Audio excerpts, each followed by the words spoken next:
ഇന്ന് ഞാൻ നല്ല നാടൻ മീൻ കറിയായിട്ട് വന്നിട്ടുണ്ട്. നോക്കുന്നത് അയില മുളക് വെച്ചത്. ഒരു മുളക് വെച്ചിട്ട് നല്ല അയില, ഭയങ്കര ടേസ്റ്റി അയില ഇന്നത്തെ അയില. അങ്ങനെ ഈ വെറും മുളക് കടിഞ്ഞിട്ട് മാത്രം വെച്ച കറി. ഈ കറി ഞാൻ എങ്ങനെ വെച്ചതെന്ന് കാണിച്ചു തരുന്നു.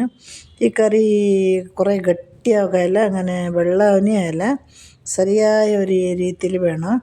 അപ്പോൾ ഞാൻ ഇവിടെ ഒരു 3/4 കിലോ മീൻ എടുത്തിന്. നല്ല ഫ്രഷ് അയില 3/4 കിലോ മീൻ എടുത്തിട്ട് സൈഡിൽ വെച്ച് കുറച്ച് എണ്ണ പോർന്ന് ഒരു പാത്രത്തിന്, ചീൻചട്ടിക്ക്. പിന്നെ ഇവിടെ ഞാൻ വള്ളി മുളക് എടുത്തിട്ടുണ്ട്. ഒരു 10, 11, 12 വള്ളി മുളക് എടുത്തിട്ട് അതിനെ ഇപ്പോൾ സിമ്മിൽ വെച്ചിട്ട് ഇങ്ങനെ വറുക്കണം. ഇത് കറക്കനികയല്ല, കറുത്തൻ കറി പാങ്ങുന്നില്ല. പിന്നെ ഇപ്പോൾ ഞാനൊരു കാരത്തിൻ്റെ ഗുണ്ടൂർ മുളക്, ഞങ്ങൾ ഗുണ്ടൂർ മുളക് എന്ന് പറയൂ. ഇതൊരു 4-5 ഇഡ്നി. ഇതിനെ രണ്ടിനൊക്കെ വറുക്കണം. ഇത് നല്ല ഒരു സ്ലോലി, നല്ല പേഷ്യൻസ് വേണം വറുക്കുമ്പോൾ. ഹൈ ഫ്ലെയിമിൽ വെക്കാല്ല. അങ്ങനെ ഒരു സ്പൂൺ, ചെറിയ സ്പൂണിൻ്റെ അടുത്ത് കൊത്തമ്പരി ഇട്ടിപ്പോൾ കൊത്തമ്പരിനെ കൂടെ വറുക്കണം. ഇനി ഒരു 5-6 നല്ല മുളകിന് പെപ്പർ സീഡ്സ് ഉണ്ടല്ലേ, അതിന് ഇട്ടിട്ട് വറുക്കണം. പെപ്പർ സീഡ്സിന് ഒരു 4-5 ഇട്ടിപ്പോൾ ഇതിനെ വറുത്തിട്ടാകുമ്പോൾ സ്റ്റൗ ഓഫ് ആക്കുന്ന സമയത്ത് ഈ മെത്ത ഇടണം. മെത്ത അറിയോ, ഉലുവ എന്നറിയും. മെത്ത ഇട്ടിട്ട് അതിനെ വറുക്കണം. അപ്പോൾ ഇട്ടപ്പാട് സ്റ്റൗ ഓഫ് ആക്കണം. ഇല്ലെങ്കിൽ മെത്തൻ്റെ ഒരു കരിഞ്ഞ മണമെല്ലാം വരും. അത് വരെ കയ്യിലും മെത്ത ഇട്ടപ്പാട് സ്റ്റൗ ഓഫ് ആക്കണം. ആ ഒരു ചീൻചട്ടീൻ്റെ ചൂടിലെ മെത്ത നല്ല ഫ്രൈ ആണ്. ഇപ്പോൾ ഇതെല്ലാം ആയല്ലേ, ഇതെല്ലാം ആയിട്ട് അപ്പോൾ ഇന്നത്തെ കറിക്ക് ഞാനൊരു 5-8 പീസ് മാങ്ങ ഇടുന്നു. ഇപ്പോൾ പുളിയിട്ട് അങ്ങനെ മിക്സി ജാർക്ക് ഈ പുളിയിട്ട് മഞ്ഞൾപ്പൊടി, വെള്ളം എല്ലാം ഇട്ടിട്ട് നല്ല പാങ്ങലീനെ ഇപ്പോൾ കടിഞ്ഞിട്ട് കൊണ്ടുവരണം ഞങ്ങൾ.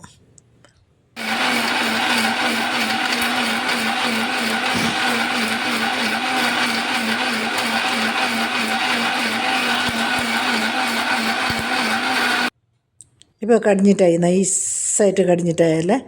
ഇത്ര മുദ്ദ വെക്കാനില്ല. ഇപ്പോൾ അതിന് വേണ്ടതെല്ലാം കട്ടാക്കിയിട്ട് വെക്കണം. ഇവിടെ ഞാൻ ടൊമാറ്റോ, പച്ചമാങ്ങ, പിന്നെ കാര കുറഞ്ഞ് പച്ചമുളക്, കാരമില്ല പച്ചമുളക്, ഒരു നീരുള്ളിയെല്ലാം എടുത്തിട്ട് കട്ടാക്കി വെച്ചിട്ടുണ്ട്. ഇപ്പോൾ മണ്ണിൻ്റെ ചട്ടി അടുപ്പിൽ വെക്കണം. ഇല്ലെങ്കിൽ സ്റ്റൗവിൻ്റെ ഗ്യാസിൽ വെക്കണം. മണ്ണിൻ്റെ ചട്ടി നല്ല ചൂടായ പിന്നെ ഇത് മുളകിൻ്റെ കറി കൊണ്ട് കുറച്ച് എണ്ണ ജാസ്തി വേണം. ഞങ്ങൾ തേങ്ങൻ്റെ കറിക്ക് എണ്ണ കൂട്ടായില്ല. 2 സ്പൂൺ എണ്ണ പോർന്ന് വെക്കണം. ഒരു നീരുള്ളി പച്ചമുളകെല്ലാം ഇട്ടിട്ട് ഒരു 2-3 മിനിറ്റ് ഫ്രൈ ആക്കണം. നല്ല ചട്ടി ചൂടായ പിന്നെ എണ്ണ ചൂടായ പിന്നെ നീരുള്ളി ഈ പച്ചമുളകും ഇങ്ങനെയെല്ലാം ഇട്ടിട്ട് ഫ്രൈ ആക്കണം. നല്ല സ്മെല്ല് വരുന്നവരെ ഫ്രൈ ആക്കിയപ്പാട് ടൊമാറ്റോ ഇടണം. ഇപ്പോൾ ഒരു ടൊമാറ്റോനെ ഫ്രൈ ആക്കണം. അങ്ങനെ ഞാനത് പച്ചമുളകിൻ്റെ ഒക്കെ കണ്ട ഇഞ്ചിൻ്റെ ഇട്ടിട്ടുണ്ട്. പച്ചമുളകും നീരുള്ളി ഇഞ്ചി പിന്നെ ടൊമാറ്റോ ഇടണം. ഇതിനെല്ലാം ഫ്രൈ ആക്കണം.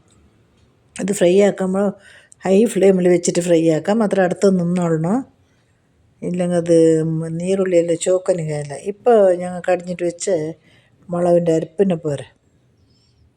ഇനിയിപ്പോൾ വേണത്ര വെള്ളം കൂട്ടിക്കൊള്ളണം. വെള്ളം കൂട്ടി നല്ല പാങ്ങനെ തിളപ്പിക്കണം. എന്തറിയോ, അതിൻ്റെ ഒരു മുളകിൻ്റെ നാറ്റെല്ലാം പോകണം. അങ്ങനെ നോക്കാം. അയിലനെ കൂടെ പാങ്ങനെ കയറ്റി വെച്ച്, അയില എത്ര സൂപ്പറായിട്ടുണ്ടറിയോ. അതിന് കൊടുന്ന പിന്നെ അറിഞ്ഞത് ഇത്ര സൂപ്പറായി. ഇന്നങ്ങനെ കറീനെ ഇങ്ങനെ തിളക്കാൻ വിടണം. ഇപ്പോൾ അയില കയറ്റായി എല്ലായി. ഇനിയിപ്പോൾ കറി നല്ല പാങ്ങല്ലേ തളിച്ചിട്ട് അതിൻ്റെ മുളകിൻ്റെ നാട്ടെല്ലാം പോകണം. ഞങ്ങൾ മുറിച്ച് വെച്ച പച്ചമുളകിൻ്റെ കളറ് മാറണം. അത്ര നേരം തിളക്കുമ്പോൾ ഇപ്പോൾ ഉപ്പ് ഇടാം. എനിക്ക് വേണ്ട നമ്മളൊരു 4 അയിലൻ്റെ കറിയല്ലേ, എത്ര ഉപ്പ് വേണോ അത്ര ഉപ്പിനെ ഇട്ടിട്ട് പിന്നെ തിളക്കാൻ വിടണം. അല്ല തിളക്കുന്ന പോലെ പിന്നെ അങ്ങനെ വിടണം. അങ്ങനെ ഇപ്പോൾ ഞാൻ ഇനി ഇടേണ്ട, പച്ചമാങ്ങൻ്റെ കട്ടാക്കിയ പച്ചമാങ്ങ ഉണ്ടല്ലേ, അതിനെ കൂടെ ഇടണത് ഞാൻ ഇട്ടിപ്പോൾ പച്ചമാങ്ങ. ഇത് തിളക്കണം നല്ല പാങ്ങൽ. എന്ത് ടേസ്റ്റാണെന്ന് അറിയോ ദോശക്കെല്ലാം. അങ്ങനെ മൂടി വെച്ചാൽ വേഗം തിളക്കുന്നല്ലേ. കുറേ കറി ഉണ്ടെങ്കിൽ മൂടി വെക്കാമല്ല, തിളച്ച് താഴെ തൂങ്ങിയെങ്കിൽ അത് പിന്നെ കറി പാങ്ങുന്നില്ല. ഇപ്പോൾ ഞങ്ങൾ കട്ടാക്കി വെച്ച മീൻ അങ്ങനെ കുറച്ച് വലിയ പീസല്ലേ, അതിനോണ്ട് ഒരു 5 മിനിറ്റ് ഇത് നല്ല പങ്ങൽ തിളക്കണം. ചെറിയ പീസായെങ്കിൽ ഒരു 3-4 മിനിറ്റ് തിളച്ചാൽ മതിയാന്ന്. വലിയ അതിൻ്റെ ഉള്ളു ഭാഗമെല്ലാം വേവണമല്ലേ, അതിനായിട്ട് അപ്പുറം തിളക്കാനല്ല, ഒരു 5 മിനിറ്റ് നല്ല പാലിന് തിളക്കാൻ വിടണം. അത്ര ആകുമ്പോൾ ഞങ്ങൾ അയില മുളകിൽ വെച്ച കറിയും നല്ല റെഡിയായിട്ട് കിട്ടുന്നത്. ഇത് ചോറ്, വെളുത്തരിൻ്റെ ചോറ്, ദോശ, ചുവന്നരിൻ്റെ ചോറ്, പൊട്ടുപ്പള, കലത്തപ്പം എല്ലാത്തിനും സൂപ്പറായ ഒരു കോമ്പിനേഷന്. ഇപ്പം നല്ല അയില കിട്ടുന്നു, മാത്രം വില ജാസ്തി ഉണ്ട് നോക്കുക. ഇപ്പോൾ പാങ്ങൽ ഞങ്ങളെ കറി തളിച്ച് ഇപ്പോൾ ഒരു മീനെല്ലാം വെന്തിട്ട് കിട്ടിനി. അങ്ങനെ ഒരു 5 നിമിഷം അങ്ങനെ നല്ല പാങ്ങൽ തിളക്കട്ട്. തളിച്ചിട്ടായ പിന്നെ ഞങ്ങൾ സ്റ്റൗവിനെ ബന്ധാക്കിയിട്ട് ഒരു പാത്രം മൂടിയിട്ട് അങ്ങനെ വെക്കണം. റെഡിയായി ഞങ്ങൾ അയിലക്കറി. ഇപ്പം നോക്ക്, ഇനി ഇങ്ങനെ സെർവ് ചെയ്താൽ മതി. നോക്ക് എങ്ങനെ ഇപ്പോൾ വീട്ടിലെല്ലാവരും ഇങ്ങനെ ആക്കി നോക്കണം. പിന്നെ എനിക്ക് കമൻ്റ് അടിക്കും എങ്ങനെയുണ്ട്, എങ്ങനെ എന്തിനെല്ലാം നിങ്ങൾ അതിനെ കോമ്പിനേഷനാക്കി തിന്ന് എല്ലാം കമൻ്റ് അടിച്ചിട്ട് പറഞ്ഞാൽ മതി.